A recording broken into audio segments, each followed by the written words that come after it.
अब इसी तरह से गाइस नेक्स्ट वीडियो में हम देखने वाले हैं कि जो आपका वैद्युत धारा है इसमें नेक्स्ट आपका इंपॉर्टेंट टॉपिक कौन सा है उस पर वहां पर हम डिस्कस करेंगे। तो गाइस जिस तरह से आपने इस वीडियो को देखा है तो इस वीडियो को आप अपने सभी दोस्तों में एक बार शेयर जरूर कर दें। ठीक है, पूछ लिया जाता है कि वैद्युत प्रतिरोध का मात्रा क्या होगा, वैद्युत प्रतिरोध की विमा क्या होगी। तो जो भी आपके महत्वपूर्ण टॉपिक है प्रतिरोध है आपने यहाँ पर देख लिया। वैद्युत प्रतिरोध की विमा क्या होती है, ये आपकी वैद्युत प्रतिरोध की विमा। तो गाइस यहाँ पर देखिए फिजिक्स में जो आपका चैप्टर 3 है वैद्युत धारा, उसमें जो आपके इंपॉर्टेंट टॉपिक है उनको यहाँ पर हम समझेंगे। ठीक है, तो पहले हम यहाँ पर देखेंगे कि वैद्युत प्रतिरोध क्या है, उसके बाद वैद्युत चालकता क्या है, इसका मात्रा क्या हो जाएगा, इसकी विमा हम किस तरह से निकालेंगे, पूरा कुछ यहाँ पर आपको बताया जाएगा। तो गाइस इस वीडियो को आप एंड तक देखिए, वीडियो को आपको बिल्कुल भी स्किप नहीं करना है। अगर देखिए ये आपका चैप्टर 3 है, इसी तरह से फर्स्ट चैप्टर सेकंड चैप्टर में जो भी आपके इंपॉर्टेंट टॉपिक है, जैसे आपका गॉस की प्रमेय क्या है, ओम का नियम क्या है, ठीक है, गॉस की प्रमेय के अनुप्रयोग क्या है, इन सब पर हम डिस्कस कर चुके हैं। अगर गाइस आपने वो वीडियो नहीं देखा है तो डिस्क्रिप्शन बॉक्स में लिंक गिवन है, वहां से आप देख सकते हो। क्लियर। तो जो आपका 3 चैप्टर है उसमें आज हम देखने वाले हैं वैद्युत प्रतिरोध और वैद्युत चालकता क्या है, इंपॉर्टेंट टॉपिक है। ऑब्जेक्टिव क्वेश्चन में पूछ लिया जाता है कि वैद्युत प्रतिरोध का मात्रा क्या होगा, वैद्युत प्रतिरोध की विमा क्या होगी। तो जो भी आपके महत्वपूर्ण टॉपिक है उन सब पर हम डिस्कस करेंगे। तो जो आपने गाइस अपना अलग नोट्स बनाया है उसमें इसको भी आपको नोट कर लेना है चैप्टर 3 में। क्लियर। तो चलिए बिना टाइम वेस्ट के वीडियो को स्टार्ट करते हैं। तो सबसे पहले आपको यहाँ पर हेडिंग डाल लेनी है वैद्युत प्रतिरोध। वैद्युत प्रतिरोध हम किसे कहेंगे, इसकी परिभाषा क्या हो जाएगी, पहले उसको समझ लेते हैं। ठीक है, तो देखिए हेडिंग सबसे पहले यहाँ पर समझ लीजिए कि वैद्युत प्रतिरोध की परिभाषा क्या हो जाएगी। ठीक है, जो आपका वैद्युत प्रतिरोध यहाँ पर दिया गया है इसकी व्यवस्थित डेफिनेशन क्या हो जाएगी उसको समझ लीजिए। तो आप लिखोगे कि वैद्युत विभवांतर तथा वैद्युत धारा के अनुपात को चालक का वैद्युत प्रतिरोध कहते हैं। ठीक है, वैद्युत प्रतिरोध हम किसे कहेंगे, वैद्युत विभवांतर तथा वैद्युत धारा के अनुपात को चालक का वैद्युत प्रतिरोध कहते हैं। इसे किससे रिप्रेजेंट किया जाता है, आर से। ठीक है, वैद्युत प्रतिरोध को हम किससे रिप्रेजेंट करते हैं, आर से। यहाँ तक समझ आ गया कि वैद्युत प्रतिरोध की परिभाषा क्या हो जाएगी। एक बार दोबारा से देख लीजिए कि वैद्युत विभवांतर तथा वैद्युत धारा के अनुपात को चालक का वैद्युत प्रतिरोध कहते हैं। इसे आर से प्रदर्शित किया जाता है। अब यहाँ पर देखिए आप लिखोगे कि यदि किसी चालक के सिरों के बीच स्थापित विभवांतर V तथा वैद्युत धारा I है तो वैद्युत प्रतिरोध क्या हो जाएगा, R बराबर V/I। ठीक है, यदि किसी चालक के सिरों के बीच स्थापित विभवांतर क्या हो, V तथा वैद्युत धारा I है तो वैद्युत प्रतिरोध क्या हो जाएगा, इसका फॉर्मूला होता है R बराबर V/I। ठीक है, और वैद्युत प्रतिरोध का मात्रक क्या हो जाएगा, तो इसका मात्रक होता है वोल्ट/एम्पियर। ठीक है, अब देखिए ओम बराबर क्या होता है, ओम बराबर हमारा होता है वोल्ट एम्पियर। तो इसका मात्रक हम बोल सकते हैं वोल्ट प्रति एम्पियर, नहीं तो आप कह सकते हो ओम। ठीक है, यहाँ तक समझ आ गया। अब इसके बाद यहाँ पर देखिए यदि V बराबर 1 वोल्ट तथा I बराबर 1 एम्पियर हो तो R बराबर क्या हो जाएगा, 1 ओम। ठीक है, यहाँ पर यही चीज आपको लिखकर भी बता दी गई है, इसको भी देख लीजिए। यदि चालक के सिरों के देखिए 1 बराबर ओम, तो यदि चालक के सिरों के बीच 1 वोल्ट विभवांतर स्थापित करने पर उसमें 1 एम्पियर की धारा प्रवाहित होती है तो उस चालक का प्रतिरोध कितना होगा, 1 ओम होगा। ठीक है, ये आपका यहाँ पर चिन्ह बता दिया गया है ओम का। तो यहाँ तक आपको समझ आ गया। एक बार दोबारा से देख लीजिए, वैद्युत प्रतिरोध हम किसे कहेंगे, वैद्युत विभवांतर तथा वैद्युत धारा के अनुपात को चालक का वैद्युत प्रतिरोध कहते हैं और इसे हम किसे रिप्रेजेंट करेंगे, आर से।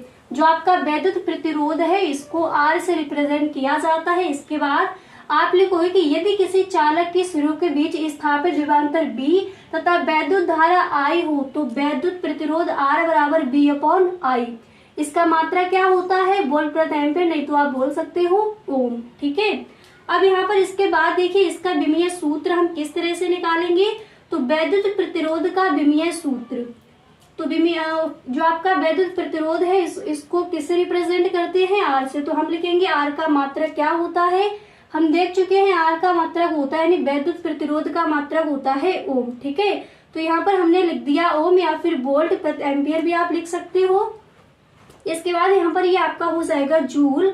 अपन कूलम माइनस एम्पियर, और देखिए इसकी इसलिए इसकी विमा क्या हो जाएगी, ml2 minus T minus 2 upon 80, और इधर आपका ए, तो इसकी विमा आपकी निकल के आ जाएगी ml2 T minus Q A minus 2। ठीक है, तो जो आपका वैद्युत प्रतिरोध है आपने यहाँ पर देख लिया, वैद्युत प्रतिरोध की विमा क्या होती है, ये आपकी वैद्युत प्रतिरोध की विमा निकल के यहाँ पर आ जाएगी। आई होप यहाँ तक आपको समझ आ गया होगा कि वैद्युत प्रतिरोध की परिभाषा क्या हो जाएगी, वैद्युत प्रतिरोध का मात्रक क्या होगा, वैद्युत प्रतिरोध की का जो विमीय सूत्र है वो हम किस तरह से निकालेंगे।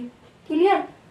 अब देखिए आपने देख लिया, इसके बाद यहाँ पर देख लीजिए कि वैद्युत चालकता क्या है। ठीक है, और वैद्युत चालकता का फॉर्मूला क्या होता है, इसकी विमा कई बार पूछ लिया गया है, जो आपके ऑब्जेक्टिव क्वेश्चन आते हैं उसमें ये प्रश्न रख दिया जाता है।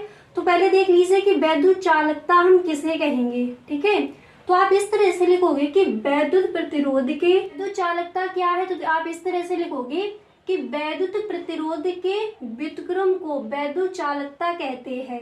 ठीक है, वैद्युत प्रतिरोध क्या था यहाँ पर आपने समझ लिया, तो वैद्युत चालकता हम किसे कहेंगे, वैद्युत प्रतिरोध के व्युत्क्रम को वैद्युत चालकता कहते हैं, यानी वैद्युत चालकता बराबर क्या हो जाएगा, 1 अपॉन वैद्युत प्रतिरोध। ठीक है, और वैद्युत प्रतिरोध को हम किसे रिप्रेजेंट करते हैं, आर से। ठीक है, और इसका मात्रक क्या हो जाएगा, इसका मात्रक हो जाएगा 1 अपॉन ओम, यानी इसको हम बोल सकते हैं ओम म्यो या फिर ओम साइमन। ठीक है, और इसका जो विमीय सूत्र है वो किस तरह से निकल के आएगा, अब यहाँ पर एक बार देख लीजिए, वैद्युत प्रतिरोध का आपका विमीय सूत्र क्या निकल के आया था, तो यहाँ पर किस तरह से हम लिख देंगे, यहाँ पर इसका विमीय सूत्र हो जाएगा 1 upon ml2 T minus Q A minus 2। ठीक है, तो इसका विमीय सूत्र यहाँ पर सही ढंग से अगर आप लिखोगे तो इस तरह से जो आपका वैद्युत चालकता है इसका विमीय सूत्र इस तरह से यहाँ पर निकल के आ जाएगा। ठीक है, तो वैद्युत चालकता क्या है, वैद्युत प्रतिरोध क्या है, इसको यहाँ पर आपने समझ लिया। अब इसी तरह से नेक्स्ट वीडियो में हम देखने वाले हैं, अब इसी तरह से गाइस नेक्स्ट वीडियो में हम देखने वाले हैं कि जो आपका वैद्युत धारा है इसमें नेक्स्ट आपका इंपॉर्टेंट टॉपिक कौन सा है उस पर वहां पर हम डिस्कस करेंगे। तो गाइस जिस तरह से आपने इस वीडियो को देखा है तो इस वीडियो को आप अपने सभी दोस्तों में एक बार शेयर जरूर कर दें। ठीक है, तो यहाँ पर कुछ और भी थोड़ा समझ लेते हैं, वैद्युत धारा में जो आपका नेक्स्ट इंपॉर्टेंट टॉपिक कौन सा है उस पर भी डिस्कस कर लेते हैं। ठीक है, और गाइस फर्स्ट चैप्टर में जो आपके इंपॉर्टेंट टॉपिक है उनको हम देख चुके हैं, अगर आपने वो वीडियो नहीं देखा है तो डिस्क्रिप्शन बॉक्स में लिंक गिवन है, वहां से आप देख सकते हो। क्लियर, नहीं तो गाइस आप प्लेलिस्ट चेक कर सकते हो, क्लास 12 फिजिक्स ऑल चैप्टर्स की जो आपकी प्लेलिस्ट बनी है वहां पर सारी वीडियोस आपको मिल जाएंगी। तो फर्स्ट चैप्टर और सेकंड चैप्टर में जो भी आपके महत्वपूर्ण टॉपिक है, गॉस की प्रमेय के अनुप्रयोग, फर्स्ट चैप्टर में ओम का नियम क्या है, ठीक है, उन सब पर हम डिस्कस कर चुके हैं।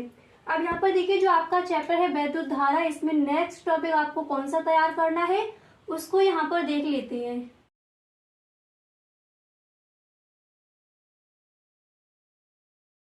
अब इसी तरह से यहाँ पर गाइस आपको नेक्स्ट हेडिंग डाल लेनी है, वैद्युत धारा तथा अनुगमन वेग में क्या संबंध है उसको हम देखेंगे। ठीक है, तो नेक्स्ट हेडिंग आपकी यहाँ पर क्या पड़ेगी, वैद्युत धारा